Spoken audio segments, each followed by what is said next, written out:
PA Books is a production of PCN, a nonprofit television network. Listeners like you make our programming possible. To learn more about PCN's mission and to support PCN with a donation, visit pcntv.com. This link and others can be found in our show notes. We appreciate your support. Welcome to the PA Books Podcast. I'm Phil Beckman. PA Books features interviews with the authors of Pennsylvania history, culture, and people. In this episode, we talk with Lynn Matluck Brooks, the author of Theaters of the Body, Dance and Discourse in Antebellum Philadelphia.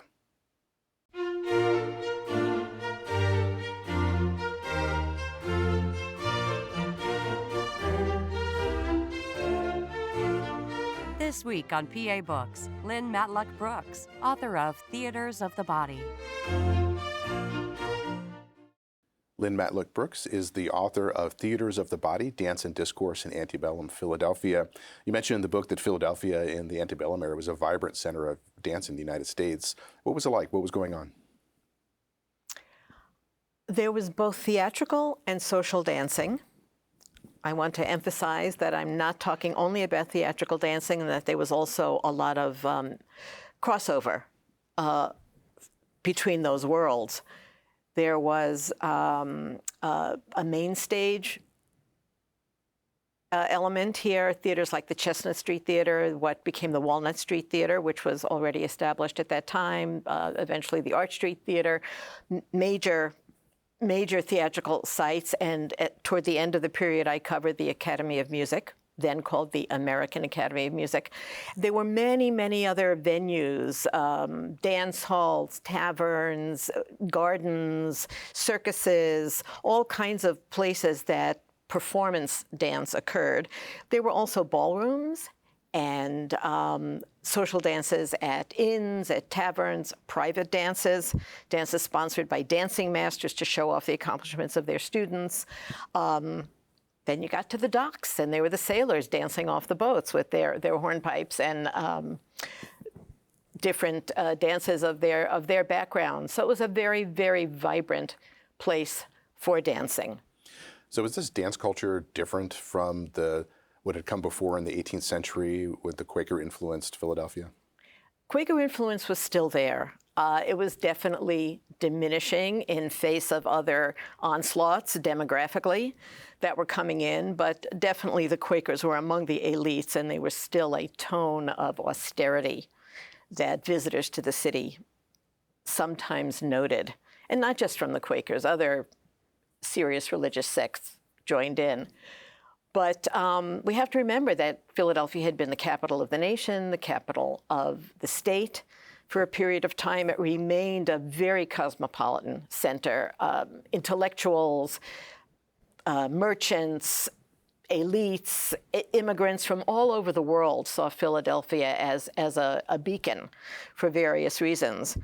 And it made the society, the culture, the politics, the theater very, very diverse, very varied, and very rich at the time.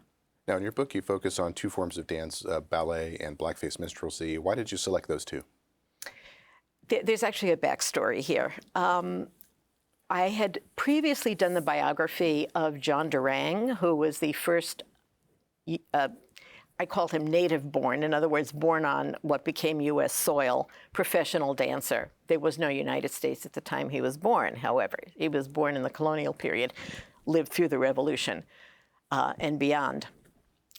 I had done his biography. He was a dancer and a man of the theater par excellence and lived primarily in Philadelphia, though I want to stress that he was born in Lancaster, Pennsylvania. And he performed in Harrisburg and other small towns along the way. He was essentially off the stage by 1820 because of respiratory diseases which plagued performers and others of the time because of the poor conditions of the stage. Having done his biography and read so much about early 19th century Philadelphia theater and dance culture and social dance culture, he was a dancing master as well, I knew the riches that I would find if I moved forward from that point toward 1860 through the antebellum period. I wanted to to study the ballet of the period, which was just emerging. What we now think of when we look at a stage and say, that's ballet, that was first appearing in the 1820s, 30s, 40s. I wanted to talk about that appearance in the United States, to point out that there was a lot of ballet in the United States before the 20th century, before the Russian émigrés appeared, which has often been pinpointed as the start of the American ballet culture. Not true. I also wanted to identify Philadelphia's role in that history. I began looking at the documentation, playbills, newspaper listings of amusements, and I kept coming across, at the same time as the ballet listings, I kept coming across blackface minstrelsy. And I kept saying to myself, I really don't want to see this. I don't want to look at it. I don't want to deal with it. And at one moment, the light bulb went off, and I said, you have to deal with this, because these two forms are emerging at exactly the same moments, on the same stages, sometimes even representing the same themes or works. Why was that happening? That became the driving question for my book. How do you reconstruct what ballet would have been like then without film and video? What types of documentation were you looking at? Yeah, that's a great question. And it's something that we struggle with so much in dance. There certainly is verbal description. If you go through letters and chronicles of journeys by visitors, you'll find descriptions of dances. The language is not systematic in all cases, so you have to interpret. And of course, it's overlaid often with moral judgments, but it's there. You have advertisements which promise certain kinds of movement, or which they were called puffs, would report on what the audience saw the previous night and how enthusiastic they were. We also have dancing manuals, including some that were written by American dancing masters, and they were very well aware of what was going on in England and France and beyond. So those are much more systematic and much, much more technical, and they give evidence of the technical basis of the dancing that would have been performed on those stages. And one other source that I want to mention are the memoirs of managers, theater managers, who very well understood what was going on the stages, and of course had a very broad view of the theater, including largely the financial picture. But they also gave very detailed description at times of what they saw in the performers who they featured, including the dancers. So some of them are terrific sources. How did dance during this period express concepts of the body that related to the politics and concepts of national identity? I'm going to go back to that question that you asked me earlier about how I conceptualized this book and what caused me to place ballet and blackface minstrelsy next to one another throughout this book. When I was pondering why these two forms, I realized ballet is featuring women. By this point, the women were dominant. I just want to note that earlier in the history of ballet, before it became the form that we would now recognize so readily, men were the dominant dancers. But by this time, it was women. They were out there on the stages as professionals. They were earning money. They were revealing their bodies. In some cases, they were recognized as creative and powerful intellectuals even, people with minds. This is a period that women could not vote. Once they were married, they lost property rights. They couldn't enter universities. They were denied professional training in most cases. And here were these women on these stages, showing themselves, earning money, gaining international adulation in some cases, not all. There was many, many poor, struggling ballet girls, as they were called. But they were the women. Okay, so the women were on the stage at this time when the political status of women was highly contested. And then the blackface stage. Okay, what was going on racially in our country at the time? Extremely candescent period. A lot of violence, including in Philadelphia. Racial and other ethnic violence, arguments about who could vote, who could hold office, who was human, in fact, is what it came down to. And how to determine who was human came to the body, largely.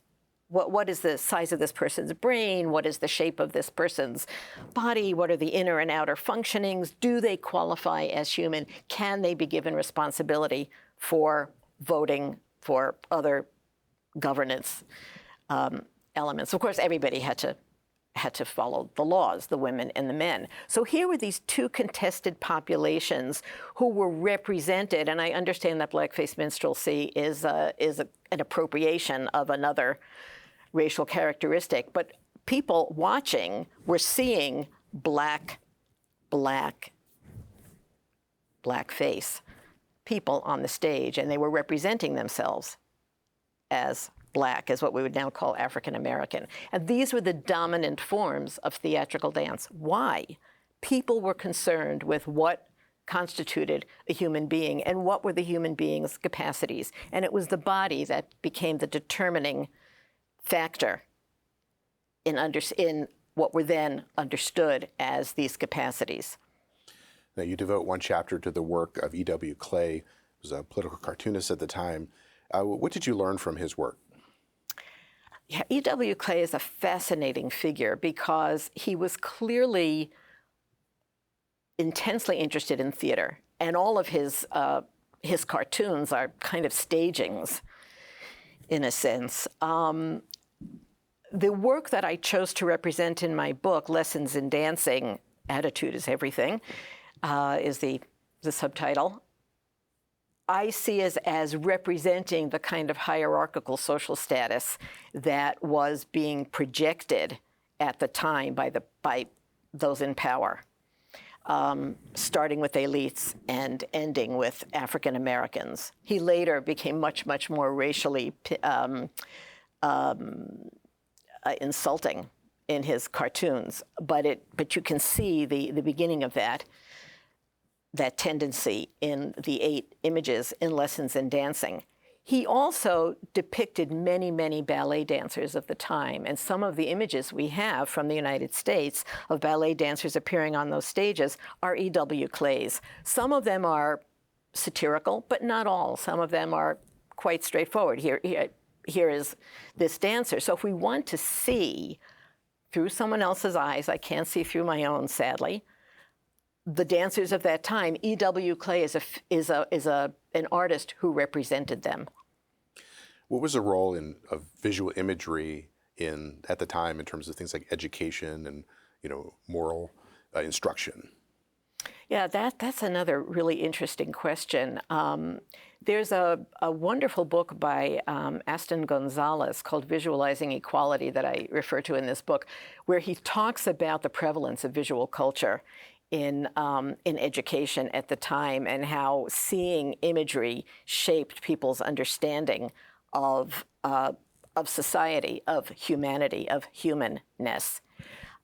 Aston Gonzalez is looking at representations of African Americans in visual art and also African American artists of the antebellum period.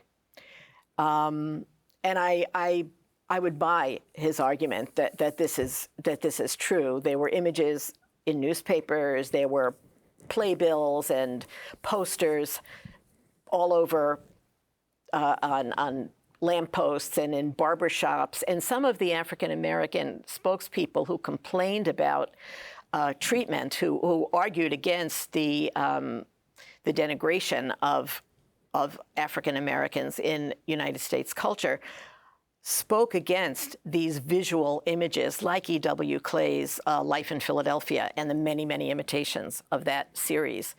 He spoke about the prevalence of these in taverns, in barbershops, in bookshops, on the streets, and how these were kinds of lessons in visual abhorrence.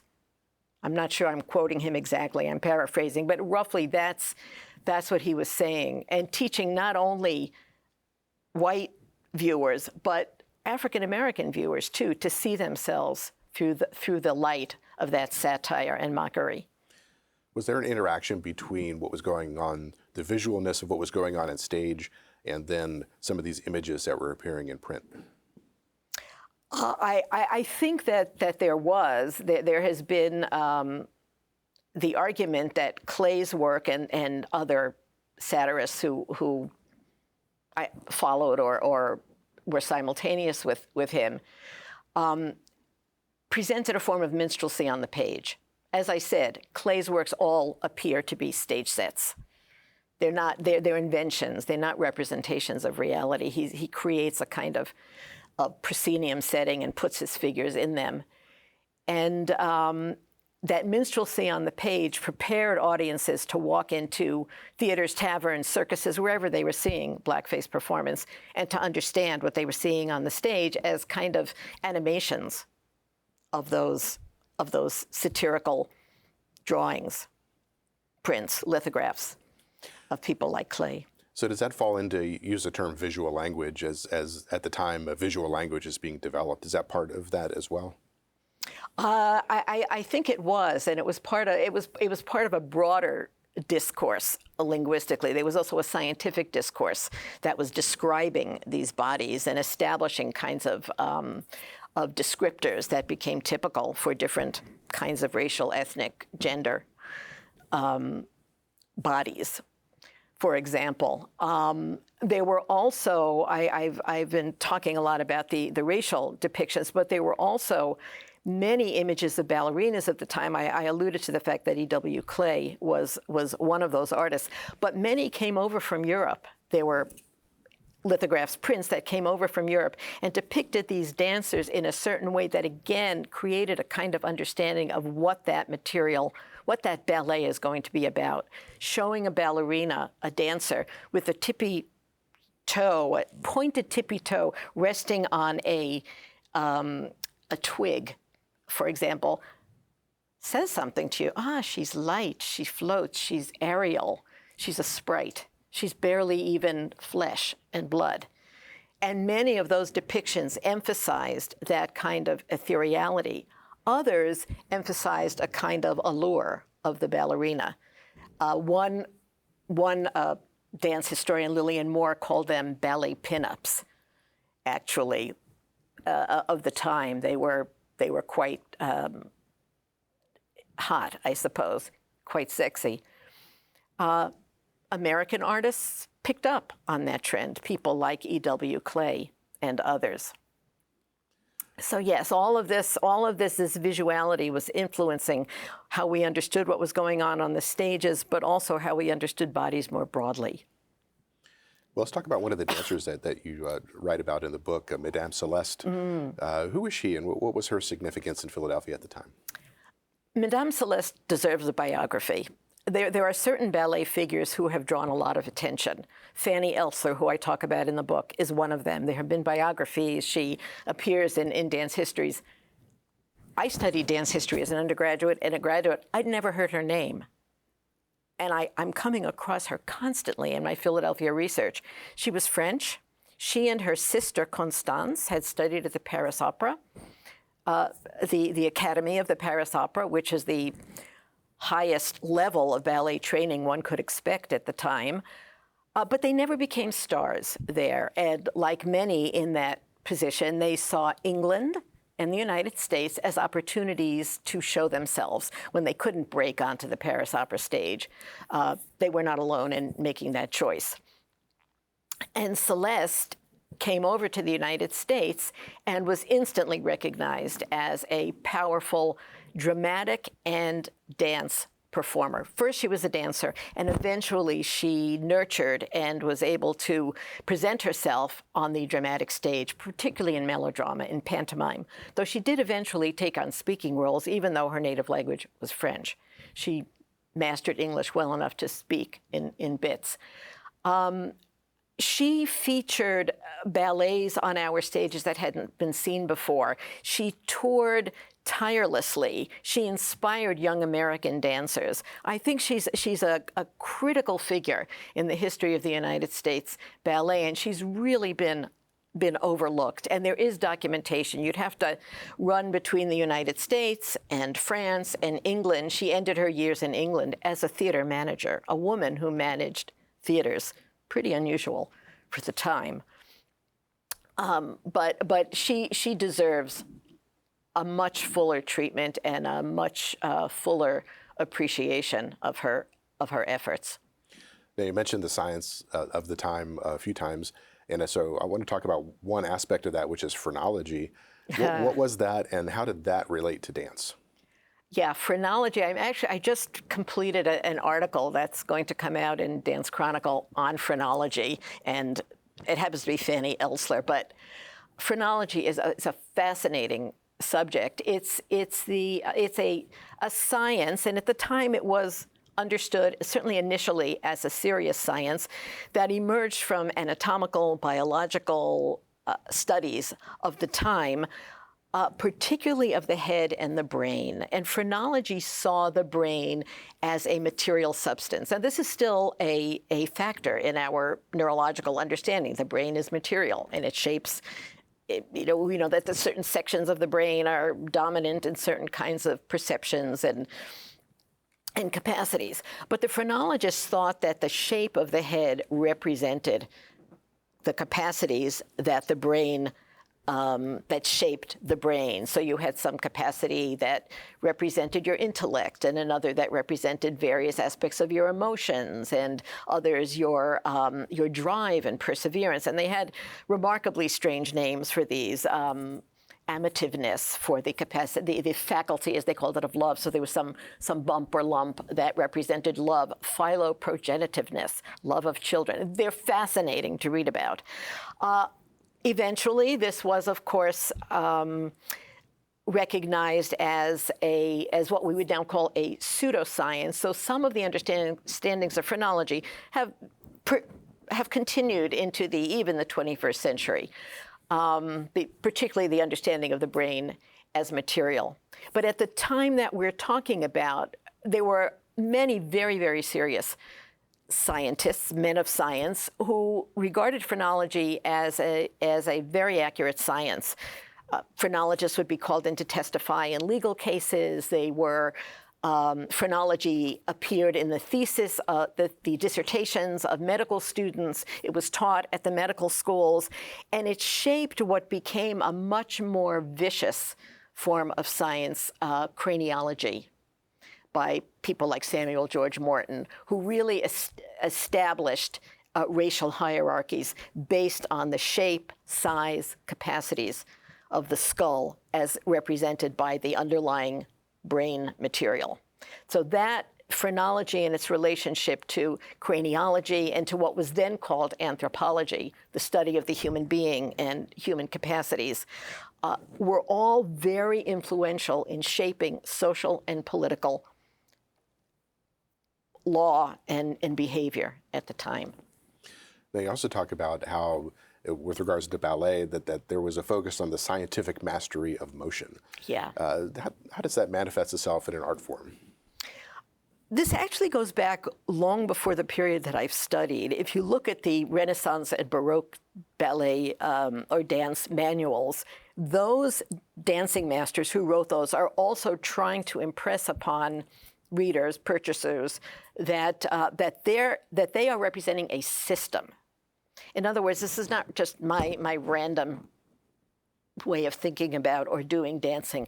I'm representing a long-standing, well-established human capacity for movement and human theory of movement.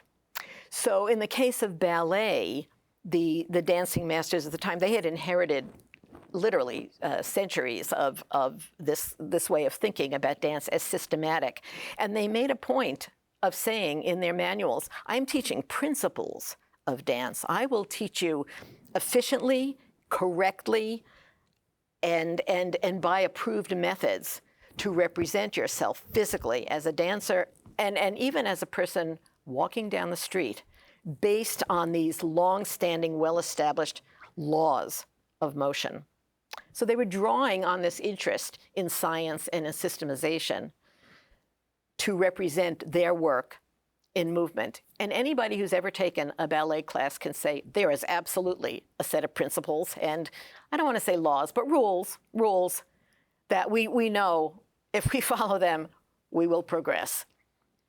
Another key figure during this time period was T.D. Rice. Who was he? T.D. Rice was a New Yorker of Irish ancestry. who grew up in the docks and the vibrant but fairly poor neighborhoods of South New York, where there was a lot of, I would say, ethnic and racial tumult in the markets and the ships landing and sailors signing on for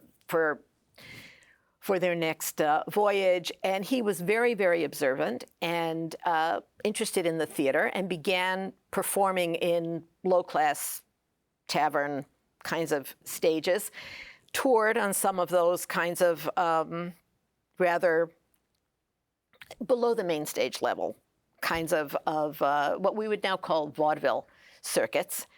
And wherever he toured, and these were mostly cities like Cincinnati, and I don't know if he ever got as far south as Mobile, but they were city tours out west.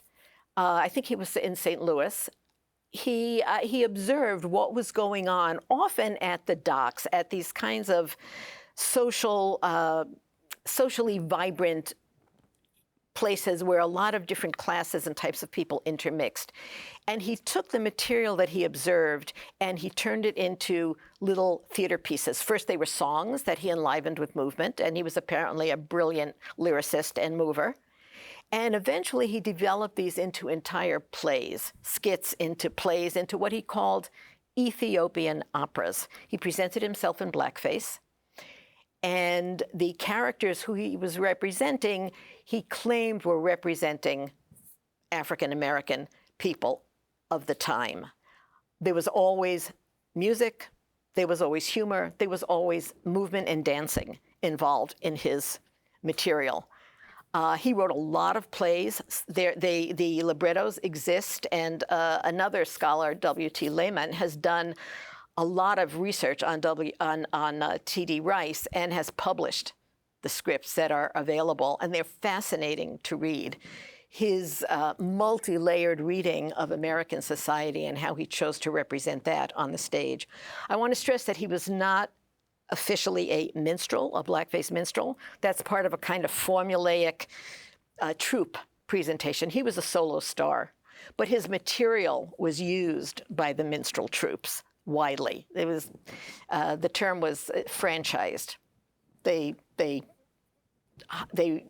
represented his work on the stage by purchasing rights to it. How did the blackface performance evolve during the period that you're writing about? Well, I started with T.D. Rice, although he wasn't the first person at all to appear in blackface. In the 18th century, there was already blackface performance on the stage. Usually these were kind of sympathetic servant characters. And we should also remember Harlequin, a servant, black mask, satirical figure who was always tricking his master, possibly a forerunner, likely a forerunner of blackface performance. In the United States, with the racial tensions and the issues that we were facing politically over slavery, blackface transformed itself, and T.D. Rice was a critical figure in that transformation. But as I said, he was a solo star. He would appear on main stages. He did ascend to be a main stage artist. He went to England and was a huge hit abroad.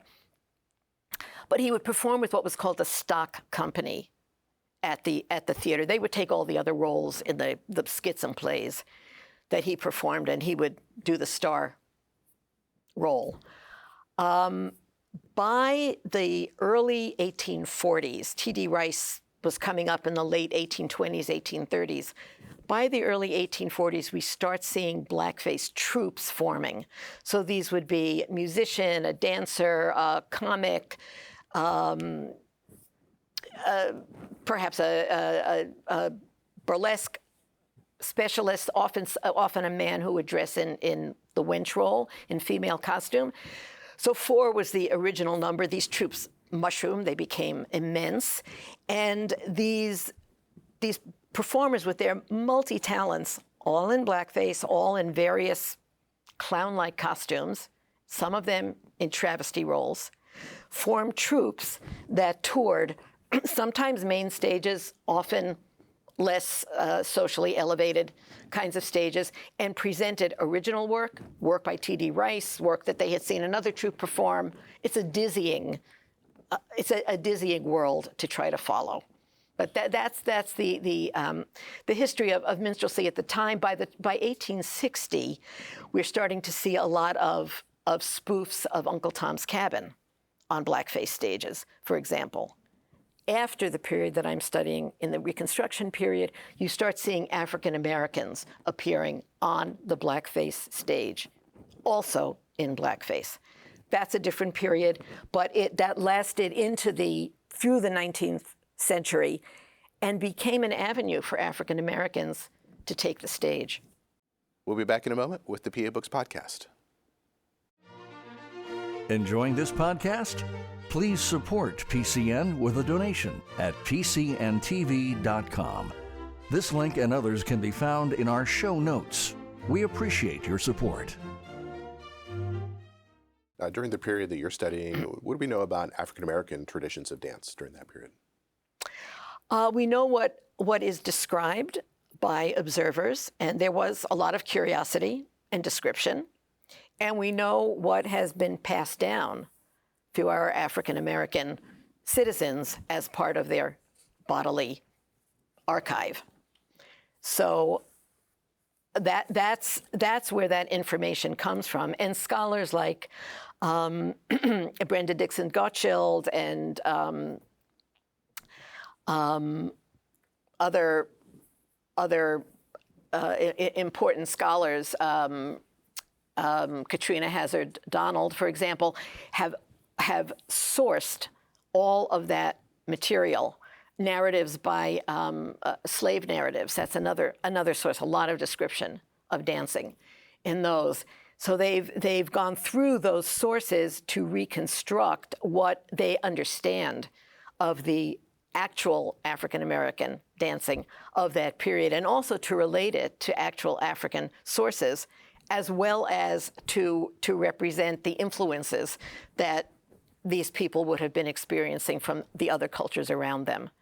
So there has been some terrific research in that regard that I draw on in my book.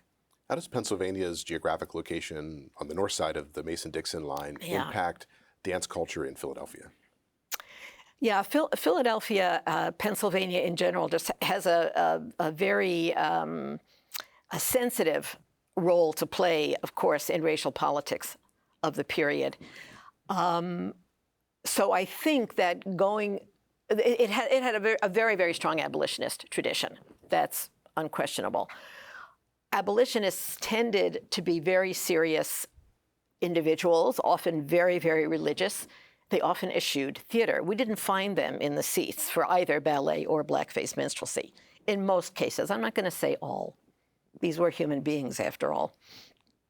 But at the same time, there was this huge population and a growing population in Philadelphia of people, many, many immigrants, poor people, middle-class people, trying to ascend in the social and political scale. And they sought entertainment. Elites sought entertainment as well. And all of them were looking for places that they could see what pleased them, what represented them, what projected their own values. And that's one of the reasons that the Academy of Music emerged. There was too much popular culture being shown on the main stages, even the more elite stages like the Arch and the Chestnut, which had begun slipping in quality. It had been the most elegant theater in the United States for years. And the elites wanted their own place. They wanted a place where they could feel comfortable and keep those popular types at bay. Now, the people who were, or at a distance, the people who were conceptualizing the Academy of Music knew they had to sell tickets. It couldn't be just to the elites. But they formulated ways that they could create, the separation so that the elites could feel comfortable in that space. And that's what I begin talking about. It comes up throughout the book, but my fifth chapter really deals a great deal with that, the social distinctions that emerged in brick and mortar in the entertainment venues, Sanford's Ethiopian Opera House, and the American Academy of Music, home of ballet and opera. Now, this was also a time where the young United States was trying to find its own identity as a nation, and many art forms and other academic disciplines were trying to find an American version of those. Yes. So ballet comes in from Europe as an import into the country. Was there a concern about finding an American form of dance? The fact of ballet's European origins was definitely a source of worry for some, especially French. You know, the French were morally very questionable in the early United States. There's even a letter from an American merchant who is writing from France and saying, well, you know, here in Paris, you might see a statue, a nude female statue, even on a street corner. It's okay for them. It simply wouldn't be right for us. We can't have this kind of representation in the United States. It's not our way. At the same time, those ballerinas were very, very appealing. The audiences for Fanny Elsler, for Lola Montez, for Celeste, different periods, they packed the houses. People wanted to see them. Their virtuosity, their beauty, their expressivity appealed to audiences. So there was a real tension between this moral sensitivity and this fascination with the capacity of these dancers. And then American ballet dancers began to appear, as I point out in my book, often modeled on Celeste. Marianne Lee and Augusta Maywood, Emma Ince are three who I bring out. And the hope was that our American dancers could represent that virtuosity and expressivity without the moral taint. And then Augusta Maywood goes off to study at the Paris Opera, runs off as a 15-year-old with one of her classmates.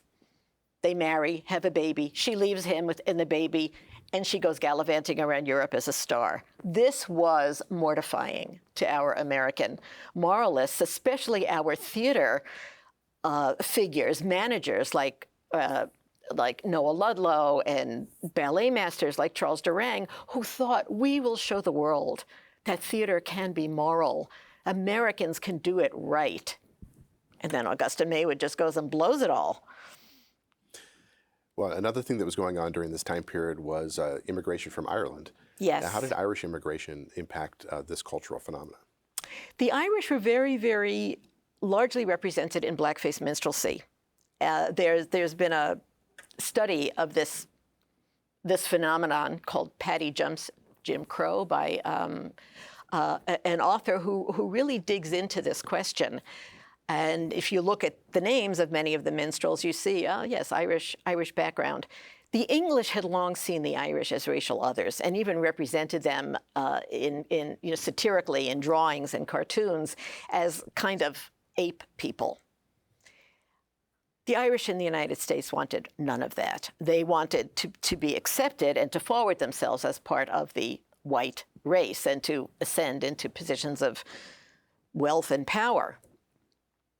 So you can see blackface minstrelsy for the Irish from 2 points of view. You could see it as an identity, identifying with African Americans and their status as racial others and as servants and slaves and lower classes, or you could see it as a kind of mockery, distancing the Irish performers from the actual African Americans whom they were burlesquing.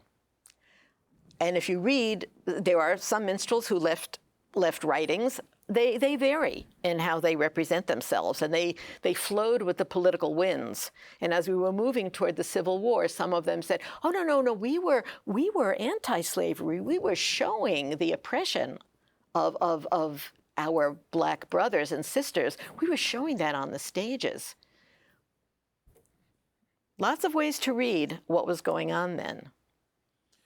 Now, another key subject area that you look at is the role of print culture, publications, newspapers, magazines, scientific treatises, and how they reported on some of these events, some of these cultural phenomena. And one of the figures you talk about is George Foster. and his Philadelphia in Slices series. Yeah. I was always happy as I was writing these chapters to find a kind of a work in the discourse that I was featuring that could guide me through that chapter. So I had E.W. Clay in chapter 2, and I have George Foster in the chapter on literature. He was a journalist, and he became known as a muckrake. Well, what we would now call a muckraking journalist. He was always looking at the underbelly of American society and bringing that out in his writing. And we know that still appeals. That still has appeal in journalism. And he was making the argument. He started working in Philadelphia. He eventually wound up in New York. But he made the argument that Philadelphia was as riotous, as violent, as low class, as the worst of New York culture at the time. It was even worse, he claimed, and that's what he's representing in the work that I quote in that chapter, the underbelly of American society. And other writers, George Lepard, for example, also featured that in his writing. So we see not just an idealized representation of this young, vibrant, democratic republic. We also see the dark side that these writers and journalists were unfolding, and often in highly theatrical ways. You could see how their work could easily be mounted in dramas and in minstrel burlesques. Now, when you're looking at old newspapers, what stands out for you? What catches your eye? The language is so much more polite than our current newspapers use, even if they're talking about very grim themes. I was mostly looking at pages 3 and 4, which are where the amusement listings were.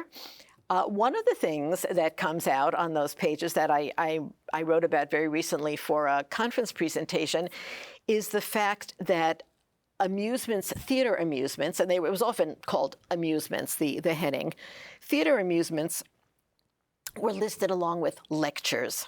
So the popularity of lecturing as an educational form of entertainment was recognized, widely recognized at the time. So you have serious scientists, doctors, phrenologists, geologists, all kinds of Egyptologists. Oh my goodness, that was so popular in this period.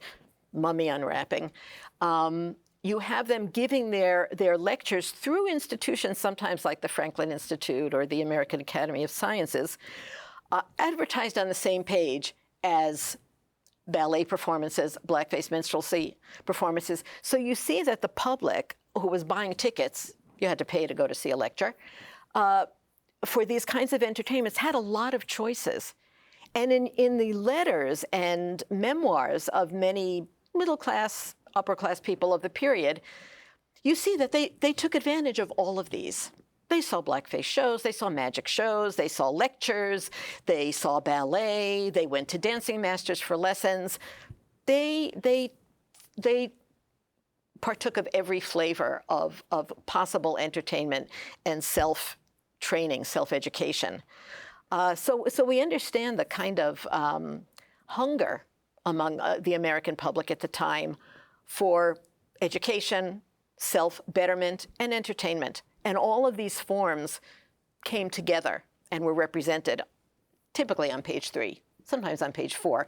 The newspapers were often 4 pages at the time. So that was the end. After 4, you're on to your next issue. You mentioned Egyptology. One of the common themes in theatrical performance at that time were Eastern themes, Eastern subjects. Oh, yes. Why were they so popular at the time, and how did they appear? Ballet had a lot of the exotic Eastern themes at the time. I mean, we have to remember this was also the War of 1812 period and the impress of American sailors by the Barbary pirates. So there was certainly some political concerns. I think that dealing with American and European social issues on the stage through the lens of Eastern exoticism distanced those issues from the immediate impact that might have made them unbearable for audiences to watch. You see these things going on through the lens of these orientalized figures, and you can tell yourself, well, that's what was going on over there. You think more deeply, you recognize that these are reflections of what was going on in European and American culture, and sometimes in American culture in very, very pointed ways.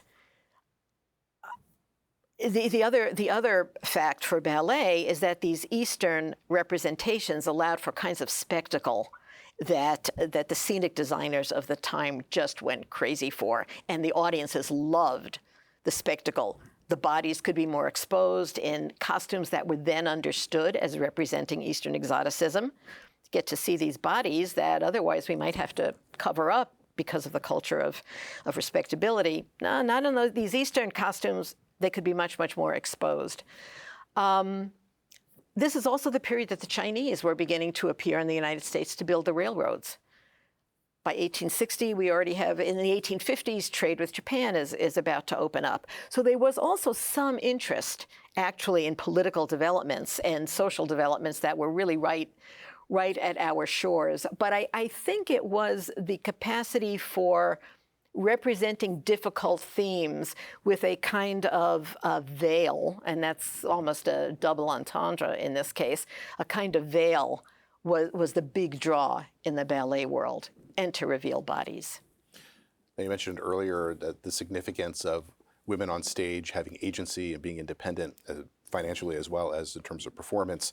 But this was also a period where women started seeking expanded rights and acknowledgement of their humanity. The Seneca Falls Convention took place in 1848. Yes. How did these things interact with each other? Yeah. As I said, the reformers tended to be a very serious group, very Christian, temperance-focused, abolitionist, feminist. A lot of these reform movements intermixed, became one big ball of reform demands, which some reformers understood was actually problematic. We've got to make our choice on what we're going to fight here. So the women's rights movement, I don't have evidence that leaders of the women's rights movement were visible in the theaters, that they were there watching these shows. I do pull out a quote from Elizabeth Cady Stanton, where she's having a conversation with Philadelphia Quaker reformer, feminist, abolitionist Lucretia Mott. Fascinating figure, Lucretia Mott. And Cady Stanton regretfully says, I just can't help it. I love dancing. And Lucretia Mott says, oh, I think dancing is really not a terrible sin after all. And Elizabeth Cady Stanton is much relieved to hear this. It doesn't mean that she went to the theater and watched Fanny Elsler performing. That we don't know. But I can't believe that the audiences for these two movements were entirely distinct. There was certainly representation in newspapers, on the streets, in the announcements for amusements and lectures of these movements happening simultaneously. And I think that the women appearing on the stages, strong women with their own agency, earning money, and some of them earned big money, not many, a few. Many of them really struggled at very low wages and hard work.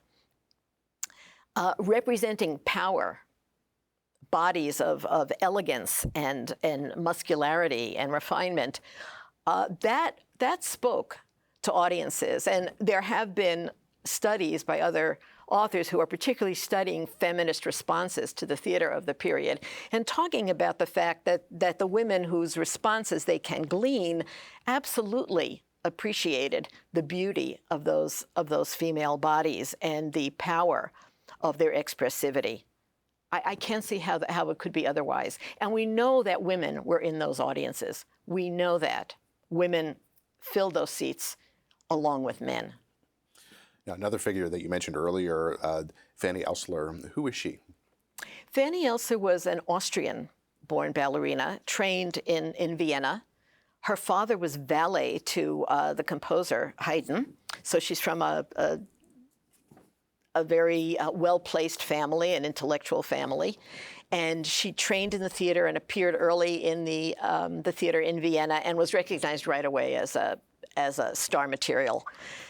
She danced elsewhere in Europe. She appeared on stages in Italy, and I should mention that Italy also had a powerful and highly developed ballet culture at the time. And eventually she appeared at the Paris Opera and was a hit and became a rival to the then reigning great ballerina Marie Taglioni.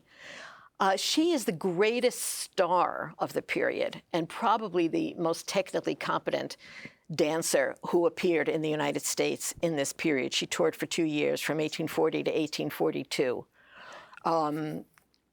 And she overwhelmed audiences. The stories of they unhitched her horses from the carriage, and the young men carried her carriage on their back because she spoke German. The German communities would serenade under her window at her hotel rooms in the various cities. She was showered with bouquets and jewels and praise wherever she went. This was a mega star. This is one of those phenomena that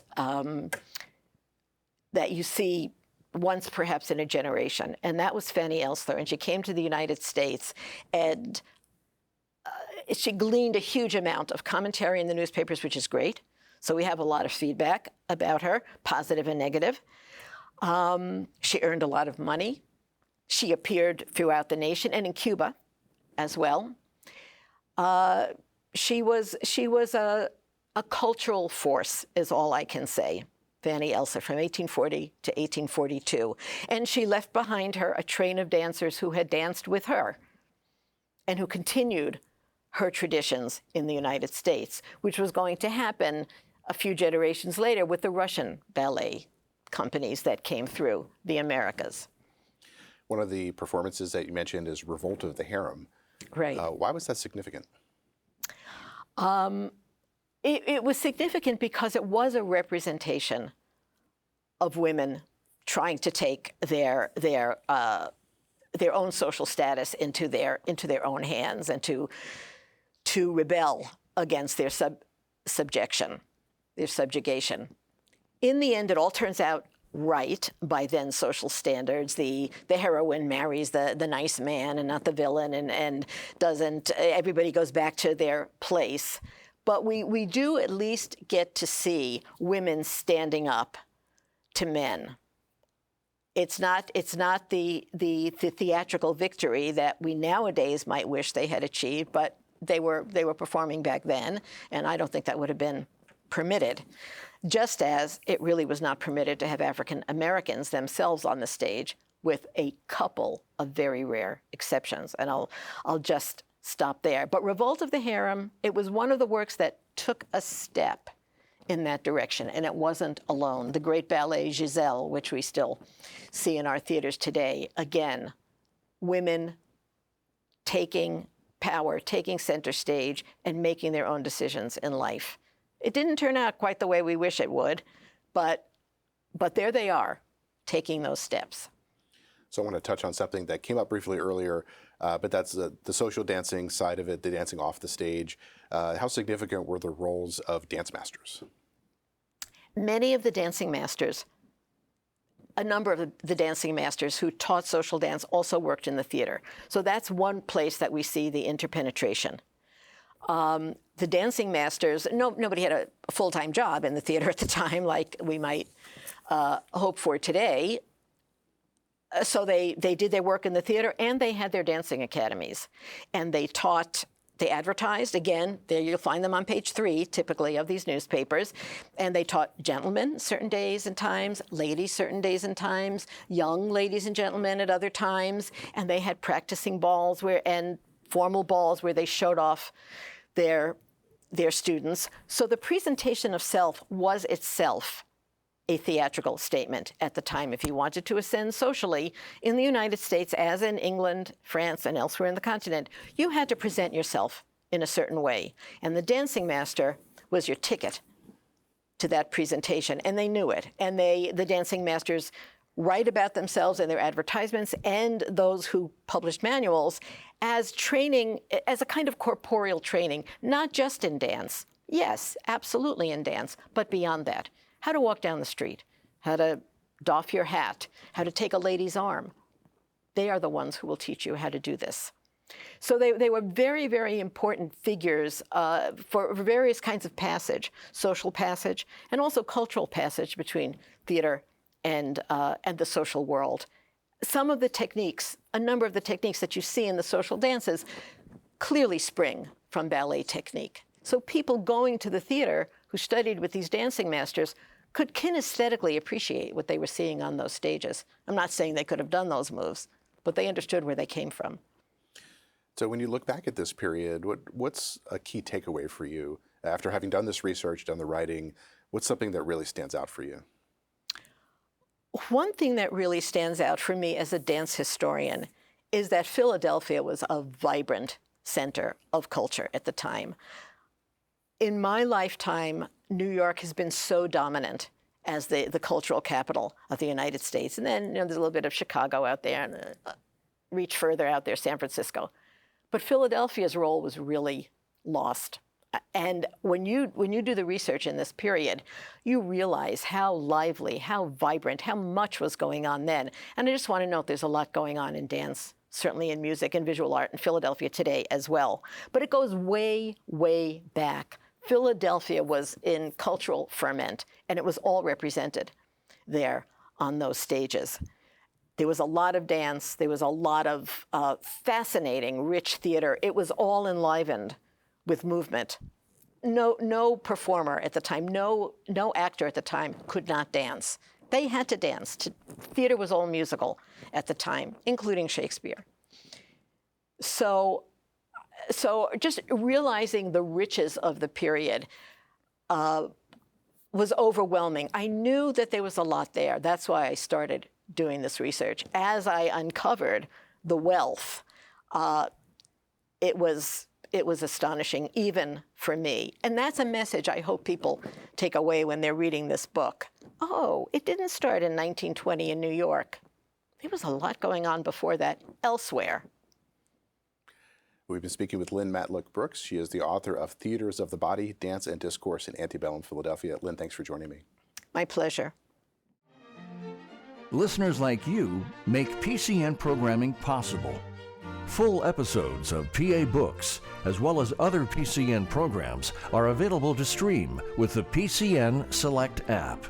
To learn more about PCN's mission and to support PCN with a donation, visit pcntv.com. This link and others can be found in our show notes.